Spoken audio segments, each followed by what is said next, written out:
Hello guys, so this is the second video and that is then the second level, which is resource operations.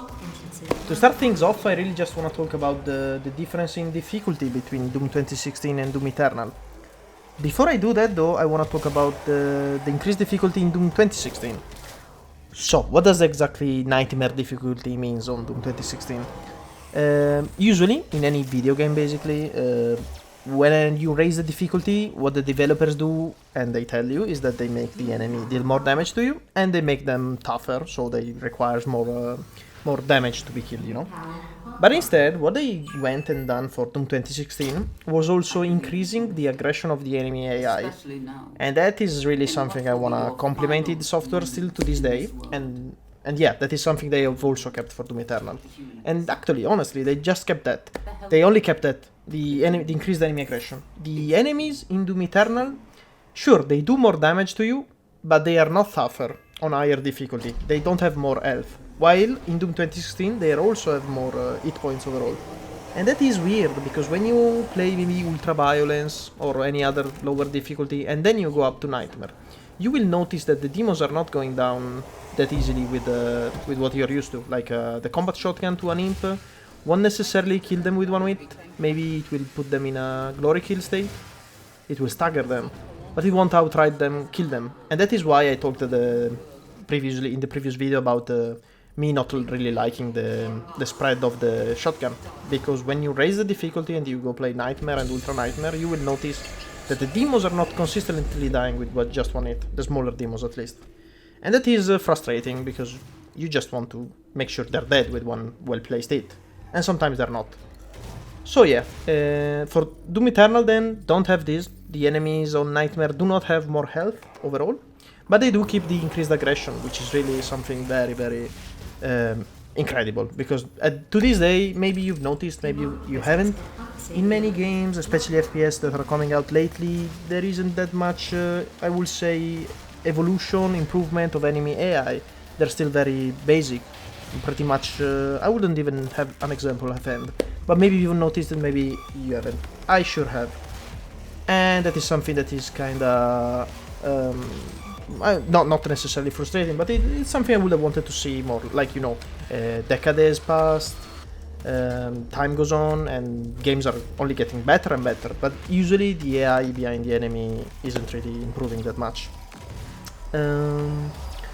And that is unlucky, because you want to be challenged more, you want to see just how much good an enemy can be, like the way maybe he's gonna flank you, maybe he's gonna going for cover, and even the way they take cover. Maybe they take cover in front of you, so that's still not good, because you're literally in front of them, so maybe they just wanna run away more before taking cover and stuff like that. And Doom Eternal and Doom 2016 actually do that. They tackle the enemy AI, and they don't necessarily make them smarter, but they make them more aggressive. So what does that mean is that they will be able to attack you more often, and that comes a long way in making the game harder, because when you're surrounded by many demons, and I've seen this in Doom Eternal, you will have less time to react, because the more demons you have around, and the more the chances are that you're gonna get killed. Because they're gonna keep attacking you a lot. And especially one of the demons I've seen in Doom Eternal is the Arachnatron. This is insane, guys. Like, it's a Doom 2016 video, but I'm talking about Doom Eternal pretty much. So yeah, maybe I will find time for the Doom 2016 game. But anyway, yeah, a demon like the Arachnatron will attack you so often. Basically, I've seen him. He has this turret on the top, and he's just gonna keep shooting at you all the time. All the time, he's gonna go gun blazing at you, and you really, really wanna destroy it. And that's just one demon. Every other demon at the same time is gonna shoot you in the back and stuff like that, and they're not gonna be missing much shots. Which is also good, because the demons, both in Doom 2016, like the Imp is currently one of the hardest AI to deal with in Doom 2016. Sure, he goes down in a few shots, but he can predict your movement very, very well, and you will see it maybe even in this arena, so let's actually try and look at about it. Of course, your best... how to increase your chance of survival in any Doom game is just kill them dead before they even have a chance to shoot at you. So yeah, grenades, grenade launchers, just try to kill them fast, use the explosive barrels around. And so far I'm having a good time, none of them are hitting me. This guy and the charge shot is so good. So far so good. This guy is undecided if you wanna come at me, if you wanna run away. And I'm gonna say something that is probably interesting to you now. Maybe you didn't know. The way I know about it, the imp in Doom 2016, when he spawns, he has one of three, maybe I'm wrong, you can correct me if I'm wrong, he has one of three possible AI state, let's say. He can be aggressive, and that means he will come to you melee, in melee range. He can be ranged, so that means he's gonna try and keep distance from yourself and while throwing fireballs at you. Or he is gonna be, I believe, maybe something like artillery stationary, so maybe he's gonna grapple onto a wall and throw fireballs at you from a static position. And that's fun, because really when some imps spawn, they're gonna have different behaviors. Maybe one of them is gonna come for you, one of them is gonna run away, the other is gonna be stationary and shoot you from a distance. And that is something that really makes for a diverse and challenging encounter, because they spawn and then they start moving around, and what the hell, where are they going? What are they doing? So yeah, there's that. I kinda got lost, maybe I'm not saying anything useful so far, so where were we? Oh yeah, we were talking about Nightmare difficulty. So yeah, in Doom Eternal, the demons will still be taking the same amount of damage because they have the same amount of health, and it doesn't matter at which difficulty you're going to shoot them, this will mean that it's gonna always be consistent the way you kill them. So when you're gonna practice maybe destroying a demon with just a few timed shots of, when you're weapon swapping and all, you're gonna develop a routine in the way you kill demons, and that's gonna be it from easy difficulty to nightmare, which is really good. And I also believe this is good for the developers themselves, because when they're gonna balance the game and the amount of damage you need to do to a demon, they won't have to be like, oh, but on Nightmare he has more health, so I need to balance this weapon around that. No, there's nothing of that. The demons have this much amount of health, and these weapons have this amount of damage. So that's very good. I think overall, Doom Eternal, and the developers have said it themselves many times already, is gonna be much more balanced on every aspect of the combat gameplay. From exactly weapon balance to enemy health and whatnot. So yeah, let's talk about this level then, maybe. You can see maybe that there is some fog going on. I believe that when I started this level, I alt-tabbed out of the game, then alt-tabbed in while it was loading, and it caused some graphical glitches. With the fog, it will be even more noticeable when we leave the building. And you can see here the way I have my route down on this level. Like I'm going for the secrets, I'm saving the weapon mod for the stun rifle, for the plasma rifle to get the stun bomb, which is so good. Actually, the best weapon mod in the game to deal with possessed shield soldiers. Because, we can talk about that. So we're gonna see our first possessed shield soldier in the next arena, which we are approaching right now. It's the one with the first Berserker power-up. And so the possessed shield soldiers, maybe you hate them just as much as I do, because they can be super annoying. And why they can be super annoying? The first thing is, as far as I know, maybe I'm wrong again, I think they are the only enemy in Doom 2016 with the hit scan attack projectiles, which means that as soon as they start shooting with the shotgun, they hit you, and they deal so much damage on this difficulty. There you can see the graphic glitch. Basically no texture and whatnot. But anyway, the possessed shield soldier. So if you get close to him and you are not staggering him through some stun bomb or other means, he's going to destroy you. He's going to remove so much health off of you. Maybe we see him soon. Like, there he is. We're gonna approach him, and I believe he got 9 health, 9 armor points out of us. Maybe I'm wrong. But anyway, with the Berserker you can approach him like that. Otherwise, you're gonna need the stun bomb from the EMP, or you're gonna need a remote detonation rocket, so you can blow the rocket just behind him. And that is really annoying, because you don't have many tools to deal with him effectively. Instead, in Doom Eternal, and thank you Hugo, you guys are such good developers, you're gonna be able to just spray at him with the plasma rifle, single shot, just the automatic fire of the plasma rifle, and it's gonna destroy the shield quite fast. They made it into a feature, basically. Anything that has to do with energy, so that means the plasma rifle and the ballista itself, will make short work of enemy shields.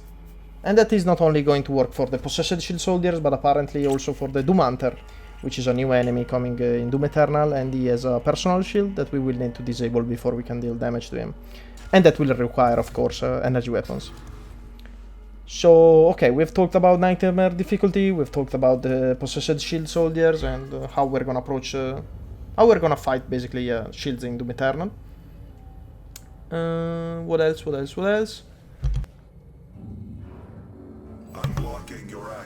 Now we have, oh yeah, let's talk about sequences, you know? Like, this one was pretty short. But the way I've seen it in Doom Eternal, basically every interaction that are gonna require some cutscene, they're gonna be skippable. And that is quite good. Because there is one moment here in this level at the end of it, when we're gonna talk with Samuel Hayden, that takes like 2 minutes, 3 minutes out of your time, where you're just there and listening to him. And it is cool because I love Samuel Hayden, but it gets boring really, really fast when you're on Ultra Nightmare speedrunning. And again, you will see this level a lot. Not as much as the USC, but you will see this level just as often. And really. So yeah, now we can talk about the differences between the second level of Doom 2016 and the second level of Doom Eternal. I have played the second level of Doom Eternal, you have seen my video, I guess. And it is called Exultia. And really, it's just so much more fun than this is, because this is actually a very weird level for Doom 2016. I believe that I don't know. They try to. I mean, the tone of this level is not what the game is gonna be like later on. There are not enough arenas like there are in other levels, and there are many hallways, many of these just filler fights, I would call them, because this is filler basically. Like, yeah, I have to go over there, I have to kill this guy. And yeah, a couple zombies which are pointless. I don't have much to do about them. Kill this guy, engage with this, engage that. And even the secrets. I mean, nothing about this level really struck me as interesting. I loved the arena fight we got into before, where the one with the elevator, because it's quite challenging. It's quite difficult, especially on Nightmare. But yeah, otherwise this level is just, I would say, boring.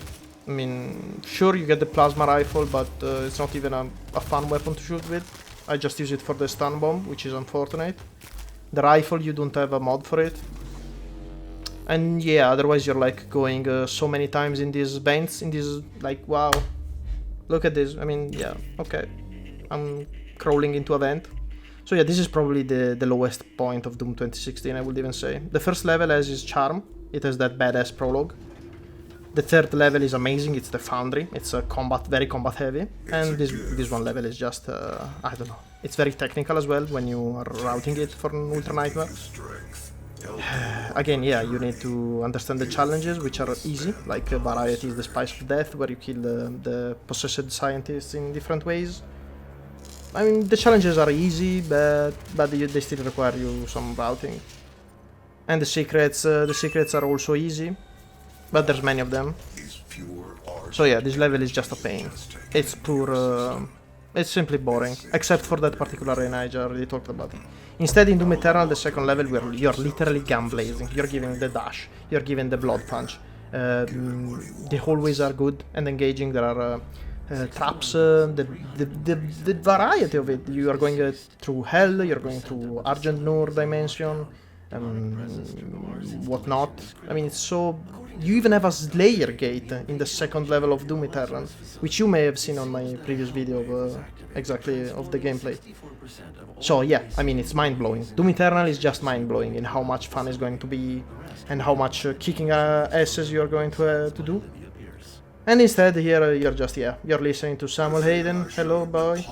I mean, even in Exultia, in the second level of Doom Eternal, you have some cutscenes, but you can skip them. Even the first time you see them, you don't have to watch them. Like the encounter with King Novik, the encounter with the Betrayer, you can just skip them. And instead here, yeah, I mean, we can look at the screens. Like that is the, if you noticed, that is the test chamber for the BFG prototype, which you will find later on in the Advanced Research Complex level. This is actually the prototype room, and the lockdown engage, Dr. Peters await, which is the guy you will find the torso and use the retinal scanner at. So yeah, I mean, this is just boring. We can talk about it and we can just see... Exactly, I mean, this is good. Like, look at this level. We waited so much time for this guy to talk. And in Doom Eternal, there's none of that. Or if there is, you can just press X or press ESC, whatever, and you're going to skip it. Yep. Second level, we're almost done with you. I don't even have any more things to say. Thank you, goodbye. And that was it for the research operations. Thank you guys, see you next time.